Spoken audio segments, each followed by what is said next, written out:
All right, people. It's time to get real here. Welcome back. This is a second video for me. Yeah, I'm sitting out in the parking lot here getting ready to go to work, and I thought I'd jump on for a minute. So, what I was wanting to talk about briefly was, have people actually suffered enough? Have they not suffered enough physically and mentally to consciously make a change for themselves? Because man, I see a lot of people. We all know of the obesity problem in America and probably worldwide for that matter, and not even to mention whatever else we've got, mental problems and whatever. But if there's something that is really causing all of this anguish and problems and everything else in our lives, why is it so difficult to make simple changes to alleviate these issues? When you're suffering, nobody likes to suffer. Nobody likes to be in pain. Nobody likes discomfort or our routine being out of whack. And yet it seems like we're reluctant to. We just put up with it. We go get a pill to alleviate the symptoms of the discomfort or whatever. And to be quite honest with you, I lived that way for a long time. Had all kinds of physical problems, backache, knee ache, whatever. Nothing serious. But the point is that it became such part of my routine, I never really thought about it. Never even. It's like, oh yeah, get out of bed slowly. My back hurts. Never once did it dawn on me as to why my back hurt. Obviously I just blamed it on, I must have lifted something heavy at work or something. But no, it a lot of time reflects back to inflammation. Inflammation this, inflammation that. And I want to run by a quick analogy for you. And I don't speak the medical language at all.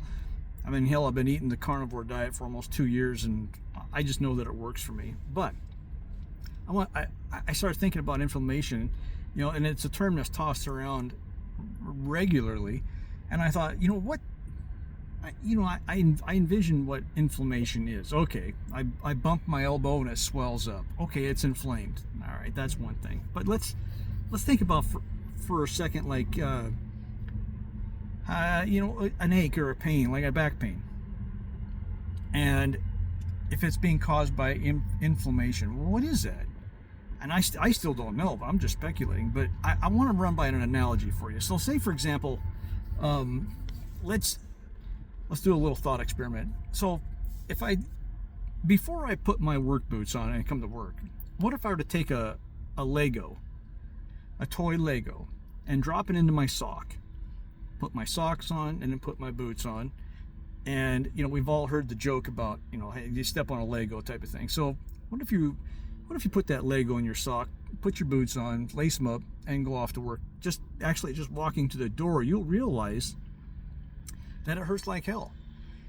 And that would be an indication of there's inflammation. There's something that's causing pressure inside my boot on my foot, and therefore causing pain. So it doesn't stop there. What else would happen? Well, if I had that Lego in my boot, if I didn't stop and take it out, and I left it in my boot, I would have to start walking funny in order to keep from putting any more pressure on that Lego to alleviate the pain that it's causing me. So what does that do? Makes me limp, makes me walk funny. It makes me break up my routine. Consequently,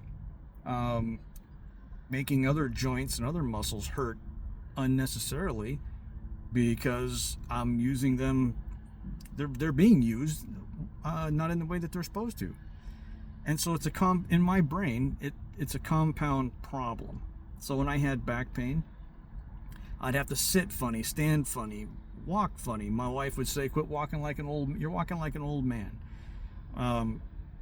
It was obvious when a person is walking and their back hurts. They change their posture, all this kind of stuff. So why not just